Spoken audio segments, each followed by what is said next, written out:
Bienvenue sur le rocher. Depuis l'Antiquité, une question revient sans cesse. Le désir rend-il heureux ou malheureux? Pour Épicure, le bonheur se trouve dans la satisfaction mesurée des désirs. Selon lui, certains désirs sont naturels et nécessaires, comme boire, manger, se reposer, et les satisfaire apporte la paix. Mais d'autres, désirs artificiels et sans fin, richesse, gloire, excès, ne mènent qu'à la frustration. Pour Sénèque, le philosophe stoïcien, les passions sont comme des tempêtes intérieures. Si elles ne sont pas maîtrisées, elles nous enchaînent et nous détruisent. Plus tard, Spinoza dira que le désir est l'essence même de l'homme. Nous sommes des êtres de désir.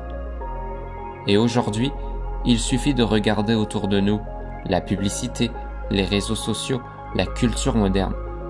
Tout semble alimenter sans cesse nos désirs, mais rarement notre paix. Alors, comment naviguer entre désir, frustration et quête de bonheur? Et surtout, que dit la Bible à ce sujet? Voyons cela ensemble. Le désir en soi n'est pas mauvais. C'est même un moteur vital. Il révèle un manque, une aspiration. Sans désir, il n'y aurait pas d'amour, pas de progrès, pas de créativité. Le problème, c'est quand le désir devient autonome, livré à lui-même. La Bible est claire. Chacun est tenté quand il est attiré et amorcé par sa propre convoitise. Jacques chapitre 1 verset 14. Le désir mal orienté devient convoitise et la convoitise devient péché. Le désir de réussite est bon, il pousse à donner le meilleur de soi. Mais s'il devient obsessionnel, il se transforme en idolâtrie du travail, en orgueil ou en jalousie. La Bible nous avertit que le danger du désir, c'est de chercher dans la création ce que seul le Créateur peut combler. C'est exactement ce qui s'est passé au Jardin d'Éden. Adam et Ève n'avaient pas un désir mauvais en soi. Ils désiraient devenir comme Dieu, mais ce désir mal orienté les a conduits à la chute. Le désir peut être moteur, mais sans Dieu, il devient piège.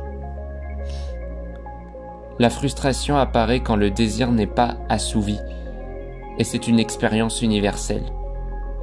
Un enfant frustré parce qu'il n'a pas son jouet, un adulte frustré parce qu'il n'a pas obtenu la promotion attendue, un croyant frustré parce qu'il ne voit pas de réponse immédiate à ses prières.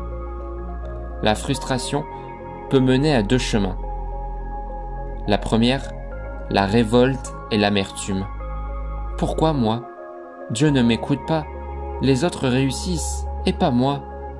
Cette attitude conduit au découragement et parfois à l'éloignement de Dieu. Et deuxième chemin, la croissance intérieure. Comme il est dit dans Philippiens chapitre 4 verset 11, « J'ai appris à être content dans l'état où je me trouve. » Paul avait connu la faim, la prison, l'abondance et le manque, et pourtant, il avait découvert le secret d'une paix indépendante des circonstances. La frustration devient alors une école invisible. Elle apprend à détacher notre joie de ce qui passe pour ancrer en Dieu. Comme une graine qui ne pousse pas immédiatement, si tu forces, tu arraches la terre. Mais si tu acceptes l'attente, la frustration du rien ne bouge, alors la vie finit par jaillir. La frustration, au lieu d'être une ennemie, peut devenir une éducatrice spirituelle. La Bible n'est pas un manuel de frustration permanente. Elle reconnaît notre besoin de bonheur. Mais elle redéfinit ce bonheur. Dans ce monde, le bonheur, c'est de satisfaire ses désirs. Mais cette logique mène à une course sans fin. Dès qu'un désir est satisfait, un autre surgit. Dans la Bible, le bonheur, ce n'est pas l'absence de désir. Ce n'est pas non plus la satisfaction immédiate. C'est un désir réorienté vers ce qui demeure. Heureux ceux qui ont faim et soif de la justice, car ils seront rassasiés. Matthieu chapitre 5 au verset 6. Fais de l'Éternel tes délices, et il te donnera ce que ton cœur désire. Psaume 37 au verset 4. Le vrai bonheur n'est pas de ne plus rien désirer, mais de désirer Dieu avant tout. Celui qui désire seulement la richesse sera toujours inquiet. Celui qui désire Dieu trouve une paix qui ne dépend pas de son compte bancaire, mais de sa présence. La Bible ne nie pas les désirs, elle les élève. Elle nous apprend à passer du désir éphémère au désir éternel. Mais concrètement, comment transformer nos désirs, nos frustrations et notre quête de bonheur? Demande-toi, ce désir vient-il de mon ego ou de Dieu? Désir de servir, aligné à Dieu, ou désir de dominer, vient de l'orgueil? Le fruit de l'esprit inclut la maîtrise de soi. Il ne s'agit pas de supprimer nos désirs, mais de les canaliser. Comme un fleuve, sans digue, il détruit. Avec des digues, il irrigue. Fais de tes désirs une prière.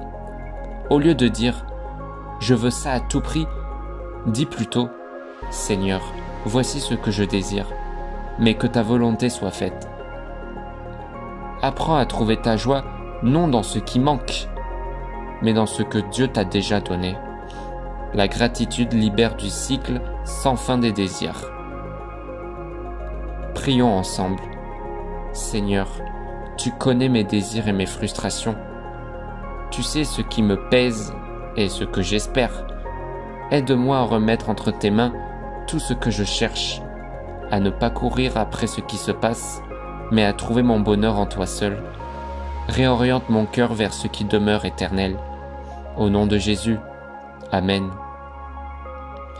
La philosophie et la Bible se rejoignent sur un point. Les désirs mal orientés détruisent. Mais là où les philosophes s'arrêtent, la Bible va plus loin. Orientés vers Dieu, les désirs deviennent source de vie, d'équilibre et de vraie joie. Le vrai bonheur n'est pas d'avoir tout ce qu'on veut, mais de désirer celui qui comble tout. Si tu traverses un moment de frustration, rappelle-toi, ce n'est pas un échec, mais une école. Et si tu désires ardemment quelque chose, offre-le à Dieu. S'il l'accomplit, rends-lui gloire. S'il ne l'accomplit pas, c'est qu'il prépare un chemin meilleur. Dieu seul peut transformer tes désirs en paix et tes frustrations en maturité spirituelle. On se retrouve demain pour une nouvelle méditation biblique.